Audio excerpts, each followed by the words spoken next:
1, 2, 3, 4, 5. Those are the 5 animals that are going to be going to market. If you take a look across their back, you're going to be able to see which ones are the big ones, like this one right here, that one right there, this one right there, that one right there, and that one over there, the black one. And so here, starting next week, I'll be taking animals back to market, and I'm gonna get it all rolling again. I got everything is going okay, and things are rolling forward. And so right now things are going good. And today, the big thing that I wanted to talk about today was the idea of, I've been saying this, I said this a long time ago, and I say this pretty frequently, but I figured I would bring it up again today. But the big idea is that if you're poor, it's like being on drugs. Okay, I'm telling you, okay. And here's the thing, and it's like I wanted to talk about this whole situation again. If you're poor, I got a lot of wind, and so I'm trying to angle the camera so that it's not getting blasted by the wind. But if you're if you're poor, all right, if you're poor, it's like being on drugs. If you're on drugs and you tell yourself you're not on drugs, it's not going to do you any good, okay? And I talk about this, but it's like once you've actually started the drugs, you're probably not going to be able to get off of it. And it's the same way with being poor. If you're poor, you're poor. Even if you tell yourself you're not poor, you are poor, right? And it's like, and maybe if we take the approach of, it's like being on drugs, right? If you have somebody who's on drugs and they are just, and this is what I mean, okay? And I want to talk about this entirety of the situation. Because from what I have seen, when I walk out into the world and I take a look around anywhere that I go, almost everybody is borderline homeless.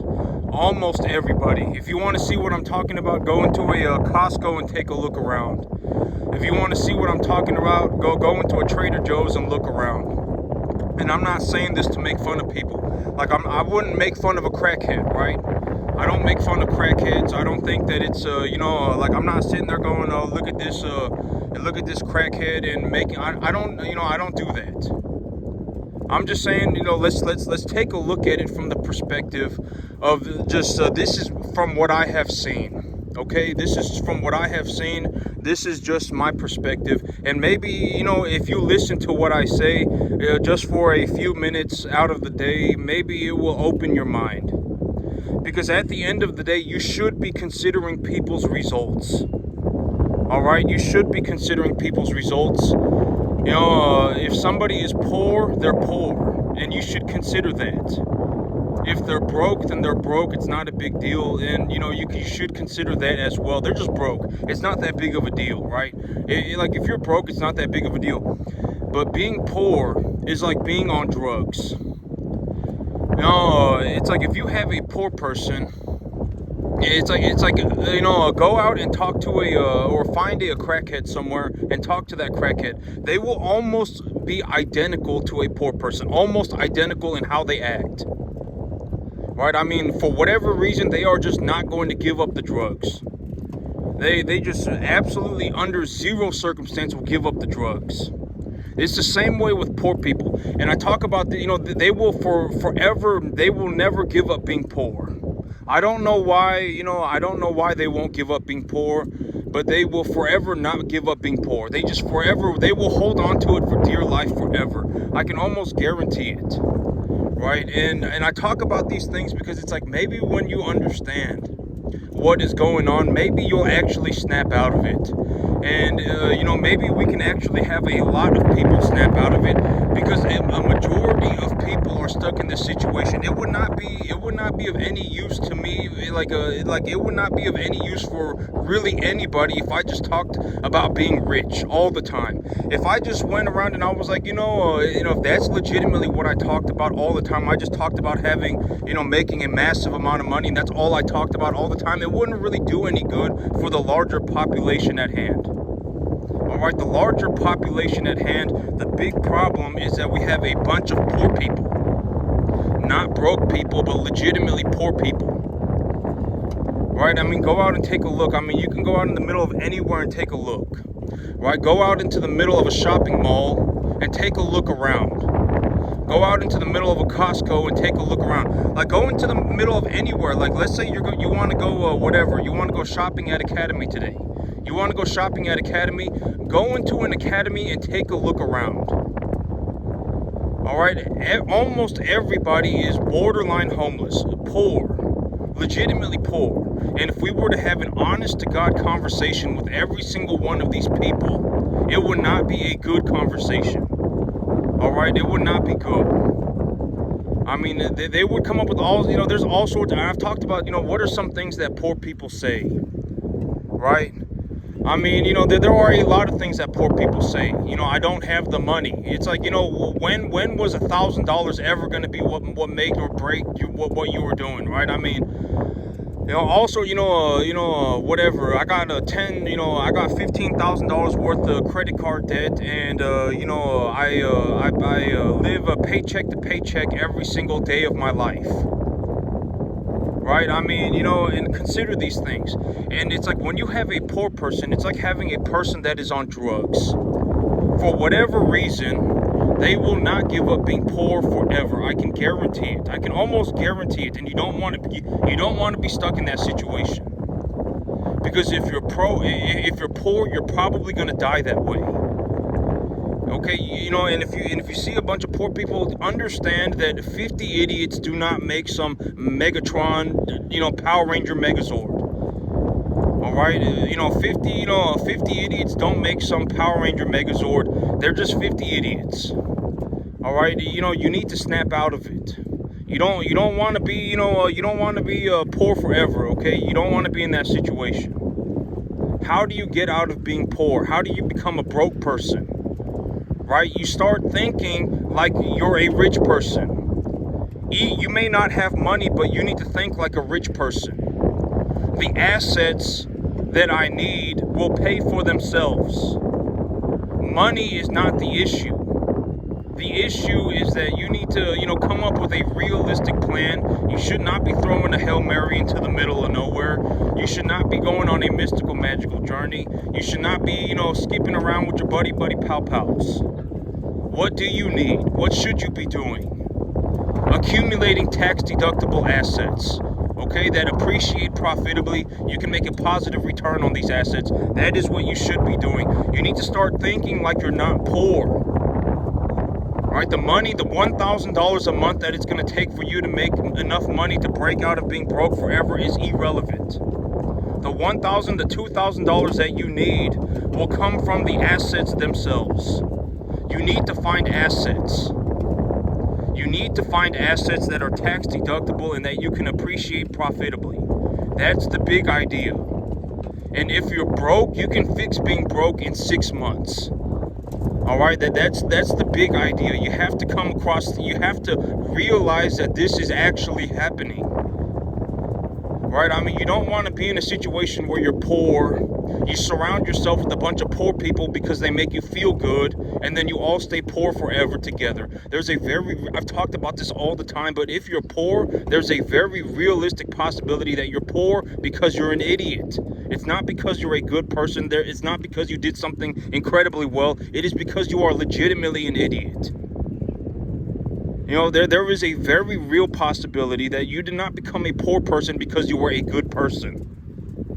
All right, it's very realistic. You have to take a look at it for what it is. Money does not make anyone a good person or a bad person. It does not. It does not change anybody. Money just simply amplifies who you are. And I was taking a look at my finances this morning. And, I was taking a look at everything, and I was like, well, I'm actually, I may not have a whole bunch of, actually, that's the wrong way to put it. Actually, I'll talk to you about the entirety of my finances. What direction are my finances heading? What am I going to look to do over the next about 6 months? And so right now, the big plan is so when I go to the bank and I talk to the banker, the big idea is that I'm going to look to open up about $500,000 worth of credit. I'm going to open up about $500,000 worth of credit, and I'm going to, about 300 and 3 1/4 of that credit is going to be for new land.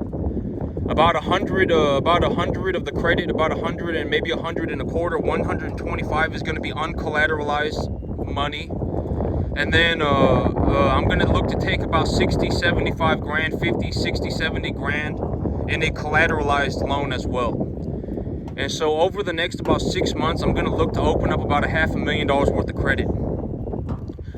And right now, the big idea is that when I liquidate my animals, I'm just going to go ahead and pay off my credit. I'm going to go ahead and take the entirety of the money and pay off my credit so that I can raise my credit score, and then I can open up new credit. And over the next 6 months, the big idea is for me to take the credit and to purchase my new land, and then to also purchase my cattle. And the big plan is that within about a year, I believe that within about a year, the big plan is to accumulate resources for the next big push. I'm gonna go and I'm gonna look to purchase a very, very, very big ranch. So after I purchase this ranch, I'm gonna take the money that I'm making on my new ranch, and I'm gonna essentially look to utilize that capital to purchase myself a very big one. And so right now, that's the big idea. So, and I was thinking about this morning, but if I did not do this, like if I did not start utilizing my capital to purchase my new piece of land, here's a very realistic way to look at it. If I had just kept the money instead of buying myself the new piece of land, here's what I mean, and I'm glad that I did this, even though and I'm just gonna be honest, everything is going good. They're not going great, they're not going okay, they're going good, right? They're doing a little bit better than okay. As of right now, I would say that everything's going good. And I don't want to give myself I don't want to put myself in a bad whatever, right? I don't want to give myself bad karma, but I'm just gonna say everything right now is going good. It's not going great, it's not going okay, it's going a little bit better than okay. When I take a look across my herd and I take a look at and I take a look at the entirety of my herd, and I consider and I give them an appraisal value, and I consider the timeline, and I think about how much money am I gonna need when. Things are going good, all right? Things are lining up, things are going good. And and I don't want to, sound like a whatever, an arrogant prick, but the planning, I planned this out very well. And I did not do this perfectly. I did not do things perfectly, but I did them good, right? I did not do things perfectly, but I did things very well. I did not, I was talking about this in terms of a game of chess. But I did not play a perfect game, but I did play a game that was very good. I played a very good game. And so, and things are going well for me right now. And so that's the big idea. Over the next 6 months, I'm going to open up about $500,000 in credit. I'm going to buy myself the new land. I'm going to utilize the capital to purchase new animals for my property. And then I'm going to keep on rolling on forward. And within about a year, I'm going to look to buy myself a very, very, very big ranch. That's the big idea. And,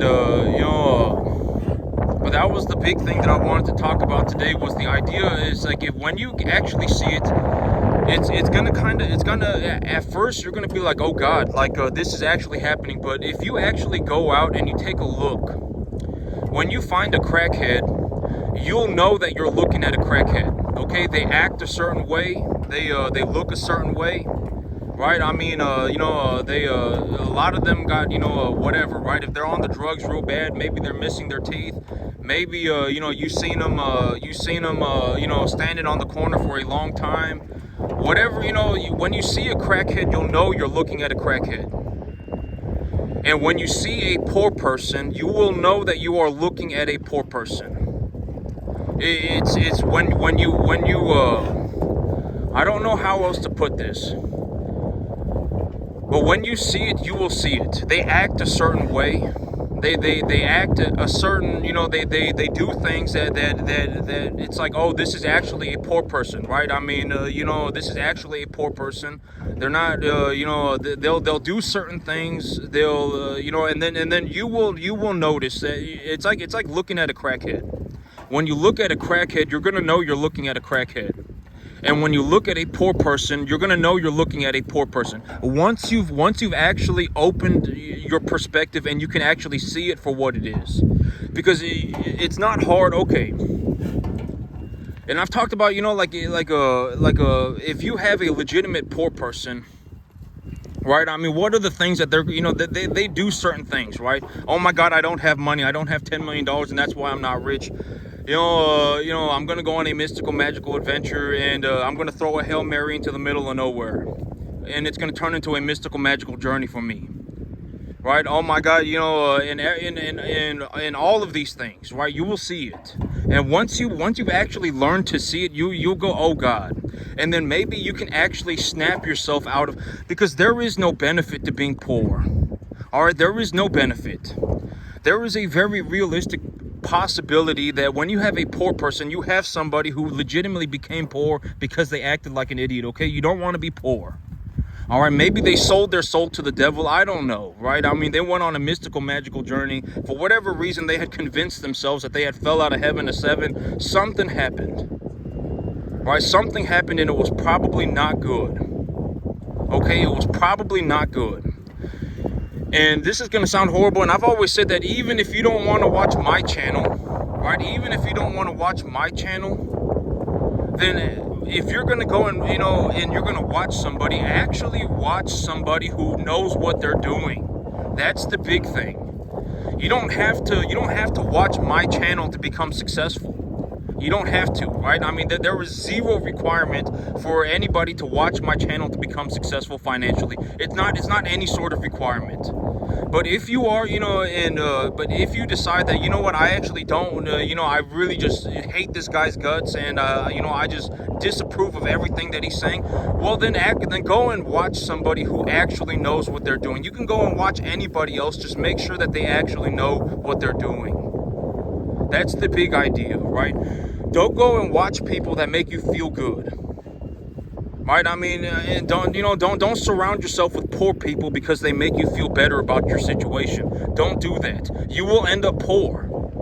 There is no benefit to being poor, right? I mean, and here's another way to look at it. Like, America is a capitalistic society, right? America is a capitalistic society. And if you really take a look at the numbers, America has the highest quality of living out of like any country on the entire planet in terms of the entirety of the country. Like in terms of like the how many people benefit from the US economy, it's a massive number of people. But there is no other country where it's like you have like 334 million people and it's like nobody's like living in a ditch full of trash. No other country. Right? Like in America, if you have like a person who's living in a ditch full of trash, like a child living in a ditch full of trash, and there's a whole community living in a ditch full of trash, I mean, it would be like an uproar. Right? I mean, America is like the only country where this has happened. The quality of life in America, even for poor people, is very high. It's very high. You have access to clean water. You got chances are you have you have some food. Chances are you're not, living in some chemical pit. I mean, et cetera, et cetera. So, I mean, we need to consider that as well. America, it may not be the perfect situation, it may not be the perfect system, but it is definitely the best system on the entire planet, by a long shot. Right? I mean, there are, you have, the quality of life in America for essentially the entire population of America is somewhat decently good. Even if you're a poor person, you're not living in a chemical pit. You're not drinking water out of a river, right? Even if you're poor, you're not drinking water out of a river. You're not a whatever, right? Chances are you're not, and that only happened in America. Right? I mean, there are countries where it's like if you actually take a look across the entire country, there are people living in like sewage pits. They're drinking water out of rivers. I mean, etc. They got all sorts of these problems, right? And America is the only country that is like essentially a non-factor. It does not happen. The quality of life in America is very good. So we should consider that America might legitimately be the best country on. I personally think that America is the best country on the entire planet by a long shot. It doesn't even get close. Not even close. Okay, and so capitalism might have its problems, but capitalism is 100% better than socialism. Everybody does not get something. All right, the whole idea of socialism is that everybody's going to get the same thing. Everybody's going to get the same thing and whatever, right? We're going to share the pie. There is no sharing the pie. If you share the pie, why would anybody want to work to a point where they can actually improve their quality of life? Why would anybody put in the extra effort? They wouldn't. Right? I mean, socialism does not work. All right, capitalism, it might seem like whatever, right? It might seem, oh my God, this guy makes 100 times more money than everybody else. This guy makes, 500 times more money than the average American citizen, right? Like, if you look at me and you go, oh my God, this guy makes, this guy makes whatever, right? I mean, this guy makes 100 times more money than the average American, and that's unfair. Then, I mean, are you an idiot, right? I mean, how is that unfair? Right, I had to spend 15 years of my life doing this. I mean, I don't know what else to tell you. Like, if I stopped farming, the beef that I produce would also vanish with me. You have to think about that. The reason that I got paid such a massive amount of money was because I grew such a massive amount of beef and I started my own business. Starting your own business, I mean, if you want to see what it's like to have to start a business with your own two hands, you want to start a business, you want to become a first generation cattleman, right? You say you've decided, oh my God, it's not fair. It's not fair, this guy makes 100 times more money than the average American citizen, and it's not fair. Well, then you go and you try and start your cattle farm. Right? I mean, you go and you try it. See what happens. You're not going to make it. You're not even going to get to the 10% mark if you live to be 5,000. Farming is going to be like the hardest thing that you could have ever done in your entire life by a long shot. You want to go and start your own business, and here's the thing. Nobody's stopping you. You want to go and start your own business, have fun. You want to go and be a cattleman, you can do it. Nobody's stopping you. It's a free country. I'm being completely, nobody's stopping you. The government's not going to show up at your door and say, you need to stop running cattle. All right? I mean, if you're in America and you want to start a cattle farm, then do it. Nobody is stopping you. See if you can even manage to get to the 10% mark. See if you can even make $20,000 a year. You won't be able to do it. I would bet 50 to 1. Right? And so what are we talking about when it's not fair, right? I mean, it's like I'm a first generation farmer. I spent 15 years of my life putting this together. I finally made it on my 13th year. And it's like, and it's like, if, it's like whatever, right? I make whatever, right? 100 times more money than the average person, right? I make 100 times. And it's like, but to me, that's actually what's fair. Right? Because it's like at the end of the day, I did something that was borderline impossible. And also I produced a good. I produced beef. I got paid because I produced beef. Right? It's not like I went and I did something, horribly immoral, right? I didn't like go, oh my God, I'm going to go, manufacture drugs, right? I didn't do anything like that. I legitimately grew commercial beef, right? I raised commercial animals. I raised beef. And I got paid for producing the beef. So, and it's like, what are we talking about when it's not fair? I mean, you don't want to end up as a communist, okay? If you're a communist, if you're a socialist, I mean, go and have fun. I mean, get yourself a plane ticket to China. Get yourself a plane ticket to North Korea, right? I mean, why, we have to consider it for what it is. America is, the capitalistic, the whole idea of capitalism is to give people who actually want the opportunity to do better the chance to do better. That's the whole idea. We should not live in a socialist country. We should not be encouraging socialism across the country. We should not be encouraging that at all. We should not be encouraging communism at all. And if you actually take a look at the numbers for what they are and the actual facts, the quality of life in America is drastically higher than almost any other country, if not every other country on the entire planet, in terms of the entire population. In terms of the entire population, the quality of life in America is drastically higher. In terms of the overall population, even if you're poor, even if you're poor in America, chances are you have access to clean water. Chances are that you still have access to food.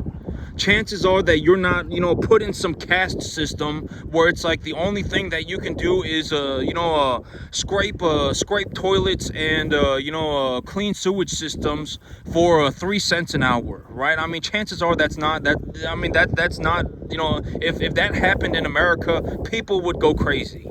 Right, I mean, people would be there would be like, oh my God, people would be like, this is horrible, and it honestly is, right? I mean, we should not be having people, working for 3 cents an hour, scraping toilets and digging out sewage systems, right? And chances are you're not living in a chemical pit. Chances are you're not living in a pile of trash, and that's the thing about America. The quality of life in America for the average person is drastically higher than any other country. America has many benefits. Capitalism, it might not be the most perfect system, but it is definitely the best system that we have. Much better than socialism, much better than communism. Everybody does not win. All right, everybody does not win. You have to understand this. There is no situation where everybody wins. If you are, a halfway decent person and you commit yourself to difficult things and you do things even though they're hard and you do a good job, then you get paid. You get paid more money, and that's capitalism. And if you want to see what I'm talking about, I mean, go and see if you can start your own cattle farm, or see if you can even start your own business at all. See if you can actually manage to do it and succeed. Chances are you can't. All right, and I'm telling you, but I mean, I'm not going to tell you, well, I mean, and I've always said that, okay, I'm just saying chances are you can't. But the reason I say that is because the damage has probably already been done. If there's 500 of you watching my channel right now, if there's 500 of you watching this, 490 of you are going to be poor forever. The damage has been done. You cannot undo the damage. All right, you have been thinking and you have been acting like a poor person for too long. It's all you know. You've essentially built your entire micro universe, the entire microcosm of a universe that is you, has been built around being a poor person. You're not going to wake up tomorrow and suddenly go, my God, I need to find myself a halfway decent asset that I can, tax deduct and that I can appreciate profit. Your chances are you're not. If you do, I would be very happy for you. I would be very happy for you. I've already talked about this. If I had the choice of seeing everybody succeed and everybody fail, then I would choose to see everybody succeed. But at the end of the day, if you are a poor person, it's like being on drugs. And a lot of times you will see this happen. If you're poor, you will not give up being poor. For whatever reason that you can possibly come up with, you will stay poor forever. You will not wake up tomorrow and suddenly decide, I don't want to be a poor person anymore. It's just like being on drugs. If you have a drug addict, they will probably stay on drugs forever until they die. They will not give up the drugs under any circumstance. For whatever reason, I don't know. All right, they won't. It's like being on drugs. And it's not hard. It's not hard to not be broke. If you're broke, you can fix being broke in 6 months. If you're poor, you're gonna be poor until the day you die. I can almost guarantee it. You will be like that forever. And if you're poor, there is a reason you're poor, and you have to consider that you are a poor person. And if you look at it like that, and it's like if you look at it like you're poor and it's like you're on drugs, and it's like if you're on drugs and you tell yourself you're on drugs, then you're well on your way of not being on drugs anymore. Right? Maybe now that you've realized that you're on drugs, maybe the next step is to realize that being on drugs is not good. Right? If you realize that you're poor and you say being poor is not good, being poor is not good, then maybe you can do something about it. right? And then you can come up with a solution. Because I guarantee it, if you're poor, there's a reason you're poor. And it's usually not a good reason, right? I mean, you're an idiot. There's a reason. I mean, you became poor because you act like an idiot. I mean, something happened, right? I mean, you sold your soul to the devil. You went on some mystical, magical journey. There's something happened. Something happened that turned you poor. It's not like you were a good person. You made a bunch of good choices, and then you happened to become poor. Right? I mean, you think about it. Consider it. Just think about it in terms of the idea for what it is. And if I was sitting here and I was just talking about being rich all the time, it would not do society much good at all. Because like if I sat here and I just talked about, oh my God, look at my cattle, I'm making $15,000 a month on my cattle, and that's legitimately what I talked about all the time, it would not do practically anybody any good. All right, there are steps. You have to take the steps. All right, you have to take the steps to becoming successful. And I've already talked about this. But your plan needs to have a realistic timeline. All right, you have to think about the long term. You're probably not going to be able. Okay, if you turned on a dime tomorrow by some miracle of some miracle of fate, it was some miracle. There was a legitimate miracle. You actually turned on a dime tomorrow. You could actually turn yourself from a poor person into a person who is financially well off within 6 months. You could do it, but chances are it's not going to happen. I mean, most people, you're going to have to think about a 10-year plan. Where do you see yourself in 10 years? Where do you see yourself in 15 years? All right, what is your plan for getting there? If you turn on, because that's the thing. It's like, I don't even know if it's like possible if you are 100 IQ. I honestly don't. Like to actually turn on a dime, because it's like, you would have to digest all of the information. Well, I mean, I'm not going to say it's impossible, because if you actually take a look at what is 100 IQ, it's actually very interesting. Because if you have somebody who is 100 IQ, which is a mass majority of everybody, and I always say this, that everybody is born average, but if you have a baby that is 100 IQ, you can teach that baby how to do anything. It's not hard. Like if you want to teach that baby to speak 12 languages and whatever, play a world-class level chess, and you can do anything. So the idea of 100 IQ is kind of a gray area. Because it's like if you honestly have someone who is 100 IQ, they can learn how to do anything. If you want to teach them to speak 50 languages, if you started them young and you taught them properly, you could teach them how to speak like 20 languages by the time they were like 15, right? I mean, so the idea of 100 IQ is it's kind of a gray area. And so but to actually make it, I mean, you would have to turn on a dime. And I mean, you would have to be taking everything very, very, very, very seriously. Like and I give my business plans with the intentions of, it's like this guy, I made a massive amount of money. Possibly doing the hardest thing that you could have ever imagined. I started my own cattle farm, a commercial cattle farm, and that was how I made all of my money. That's how I made a mass majority of my money. And it's like when I give my perspective, at least that is where my perspective is coming from. This is what I'm looking at. This is where I see the economy going. This is how I, attach a value to my animals. This is how I look at a balance sheet. This is how I obtain credit. This is how I grow my grass. This is how I raise my cattle. I give you all of this information from the perspective that I may legitimately be one of the most successful cattlemen, if not the most successful cattleman on the entire planet as of right now. I might legitimately be. And so, that's where my perspective is coming from. And why did I come to this conclusion? Well, because I'm making a lot of money. I make more money on a 10-acre field than most people make on 1,000. And so we should consider that. And so, but that's it for me today, YouTube. Y'all have a good one.